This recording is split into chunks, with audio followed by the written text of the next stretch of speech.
This session is on irregular verbs. I'd just like to remind you about the regular verbs that come in standard English. Remember that every verb has four principal parts.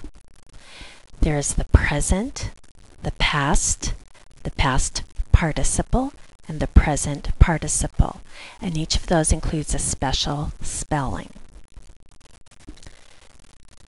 These parts are used to build verb tenses. We tell the present tenses will be anything that is happening right now. We'll use the past tense, anything that's happening in the past. The past participle is something happening in the past, but it includes a helping word, and the present participle is happening currently, usually, or in the future. These tenses tell time. Now, most verbs in English are regular, and we're talking about standard English. And the example was the word shout that we used when we talked about standard English. Irregular verbs do not follow the rules. Now, the present participle does follow the rules. So anytime you're thinking of the form, the present participle, you will always spell it the same by adding the ing to that base form of the verb. Irregular verbs are tricky. Here's an example, the word bite. Today I bite. That's the present tense. To the past tense of bite is bit, not bited. And the past participle is bitten, not bited. Bited just won't do. Remember, the present participle is still biting. So we have the present form, the past participle form, and the present participle form. And with the word to bite, it's today I bite, yesterday I bit, in the past I have bitten, and I will be biting. There are troublesome irregular verbs. Let me give you an example of one set of troublesome verbs. I'm going to discuss two different verbs. One verb is to set. The other verb is to sit. You see those two verbs on the left-hand side of the screen. Let's just discuss the verb to set. First of all, we never use the verb to set unless we have an object of the verb. Let's see, what are some objects that we can use with the word to set? Well, we could set the table, or set the rules, or set a place. We're always adding an object to this verb. Now, the present form, the way we spell the present form of this verb is set, S-E-T. Ironically, that is the same spelling for the past form of the verb to set, S-E-T. It's even the same spelling as the past participle, which includes a helping verb, S-E-T. So we would say, I have set the table, or I have set down the rules. Now, the present participle is just what we expect, setting. It's an irregular verb because we don't say set, setted, and have setted. Now let's look at the verb to sit.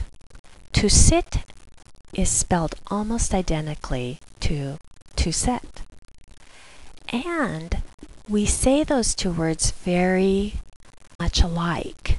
Some people will say sit, set, and one's not always certain which verb they're using, and that's part of the trouble with these two verbs. They look alike, they sound a bit alike, and they're spelled differently. All right, when we use the verb to sit, notice that there is no object. So how would we sit? Let's see. We'll sit on the chair, sit by the fire. The book sits on the table. The form of the present to sit is sit, S-I-T. The past form is sat, S-A-T. The book sat on the table, I sat on the chair. The past participle is also sat. Past participle includes a helping verb, so I will have sat or I should have sat on the table or on the chair. Now the present participle once again is sitting. So, to sit without an object, sit, sat, sitting.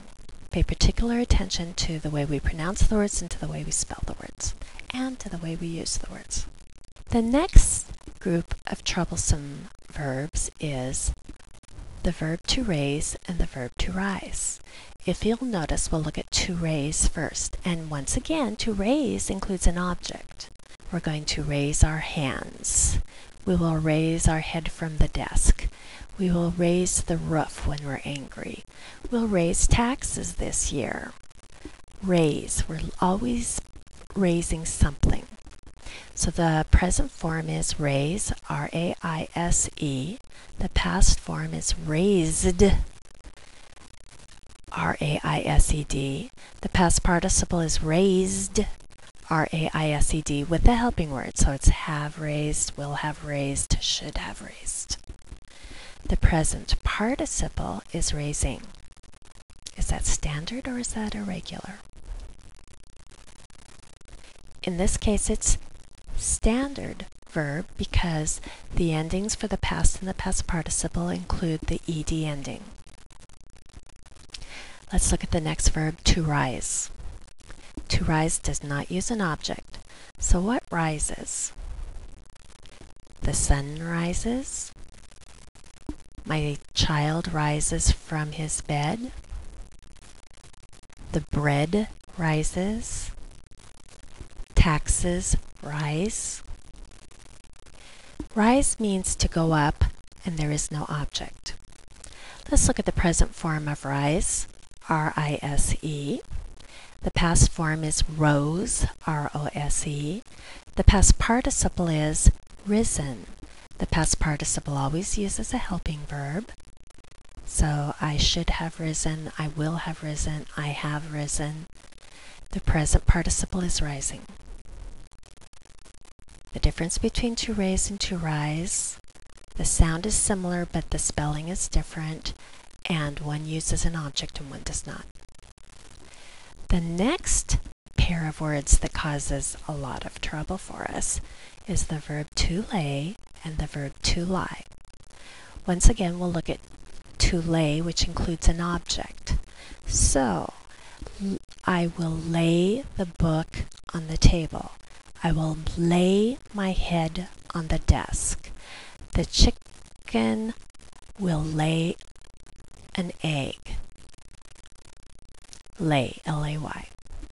Now the present of lay is L-A-Y. And the past is laid, L-A-I-D. Note that we do not spell it in the standard verb way, L-A-Y-E-D. There is no such word. Only L-A-I-D, laid. The past participle is L-A-I-D, laid. It includes a helping word like I should have laid the table. I might have laid my head on the desk if I weren't so tired. The present participle is laying, L-A-Y-I-N-G. Now we have the verb to lie. Have you been using the word to lie? We're not talking about the verb to lie, which means to tell an untruth, to fib, to fabricate. We're talking about the to lie that means going down. For example, I lie on the bed. I lie near the fire. The present form of the word is L-I-E, lie.